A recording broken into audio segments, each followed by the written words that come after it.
Keraton Surakarta merupakan sebuah bangunan eks Kerajaan Mataram Islam yang berada di daerah Surakarta atau Solo, Jawa Tengah. Kawasan ini adalah kawasan yang bersejarah dan masuk dalam kategori cagar budaya nasional. Banyak keunikan serta hal-hal baru yang dapat kita telusuri dikala kita mengunjungi bangunan kuno ini. Pada saat ini, kami berkesempatan mewawancarai salah satu pengelola swasta objek destinasi wisata sejarah ini. Bapak Pramudianto selaku staf dari Yayasan Keraton Surakarta akan memberi kita beberapa informasi mengenai keraton ini. Selamat mendengarkan. 3, 2, 1 and close the door. Kenalkan, nama saya Fevi dan yang videoin Vanes. Saya Pramudianto. Boleh wawancara kan Pak? Boleh. Jadi Pak, bagaimana sejarah berdirinya objek wisata ini? Jadi keraton sebagai objek wisata itu berdirinya merupakan kelanjutan dari Keraton Kartosuro yang mengalami kehancuran karena peristiwa pemberontakan. Keraton Kartosuro sendiri itu merupakan kelanjutan dari Keraton Mataram yang berada kalau sekarang di wilayah Yogyakarta. Jadi sebetulnya Keraton Kasunanan itu sendiri dulu itu merupakan satu-satunya keraton yang ada di Pulau Jawa. Di Jawa, wilayah Jawa Tengah, bukan Pulau Jawa, di wilayah Jawa Tengah sisi selatan ya. Tapi kemudian setelah peristiwa pindah ke Surakarta sini dari Kartosuro, Keraton Surakarta itu istilahnya dibagi menjadi 2, Jogja dan Solo. Nah, yang tertua artinya yang memiliki garis langsung dari Mataram Islam di Jogja itu Surakarta. Sudah berapa lama destinasi ini berdiri Pak? Keraton Surakarta sendiri didirikan pada tahun 1745,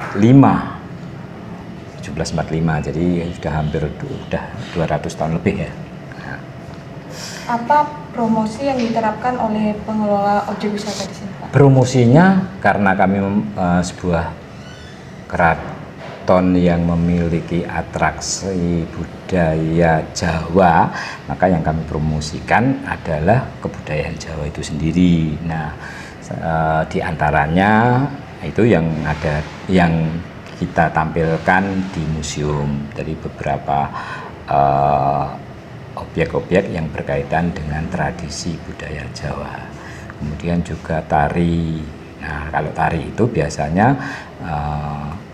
pengenalannya melalui pentas-pentas, baik itu kita mengikuti festival ataupun kita diundang untuk tampil pada kegiatan-kegiatan tertentu.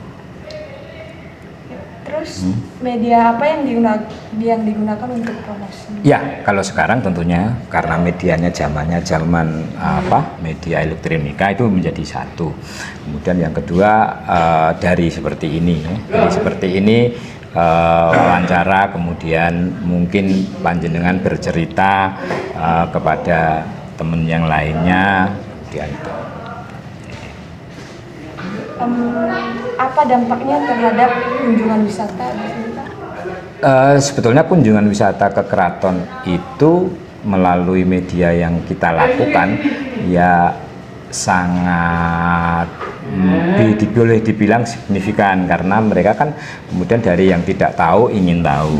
Nah, dari yang tidak paham kemudian ingin mendengar ceritanya. Nah, setelah dicerita mereka kemudian pengen melihat apa benar sih yang diceritakan itu.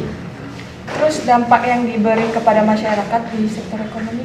Nah, kalau dampaknya tentu saja karena objek wisata ini berlaku untuk umum, maka yang merasakan masyarakat sekitar, misalnya parkir. Nah, parkir itu dikelola. Kebetulan tempat parkirnya di alun-alun utara itu dikelola oleh pemerintah. Ada juga yang dikelola oleh kita. Nah, tentu saja mereka yang dikelola pemerintah maupun kita ada juru parkirnya, artinya masyarakat di sekitar tempat parkir. Kemudian yang kedua, para pedagang yang menjajakan beberapa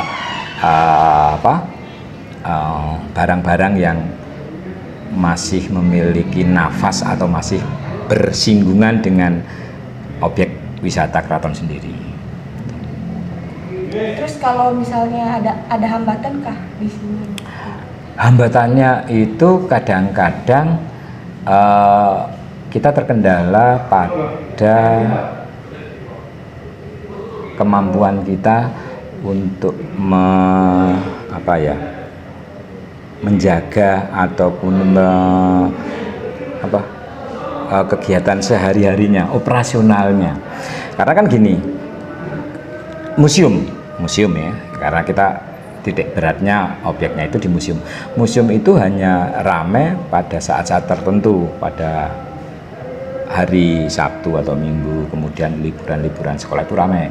Nah, kalau enggak ya sepi, enggak ada pengunjung hanya beberapa. Nah, padahal pengelolaannya butuh sedemikian banyak dana untuk kemudian melakukan kegiatan operasional. Nah, salah satunya adalah di situ, karena kita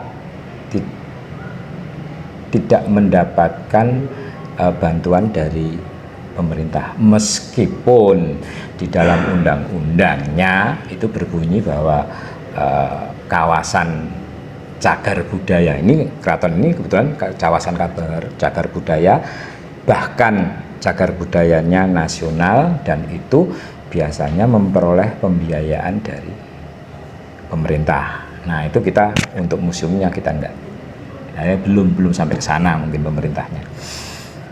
Terus produk apa yang dijual di sini, Pak? Kami kebetulan tidak menjual produk. Ya, kami hanya menerima kunjungan aja. Yang menjual produk dari masyarakat, ya, misalnya logo dan sebagainya. Terus yang diharapkan dan dicita-citakan oleh destinasi ini apa, Pak? Ya, orang semakin kemudian mengenal keraton, bahwa ada budaya tradisi yang dulu menjadikan keraton ini menjadi, karena keraton dulu sebuah negara. Nah, jadi sebuah negara, ibu kota kerajaannya di sini, tetapi kemudian sekarang hanya tinggal sebagai destinasi wisata.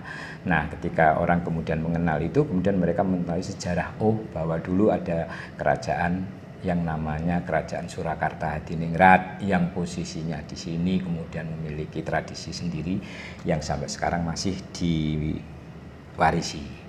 Gitu. Baik, Pak. Terima kasih. Sama-sama, Mbak, Mas.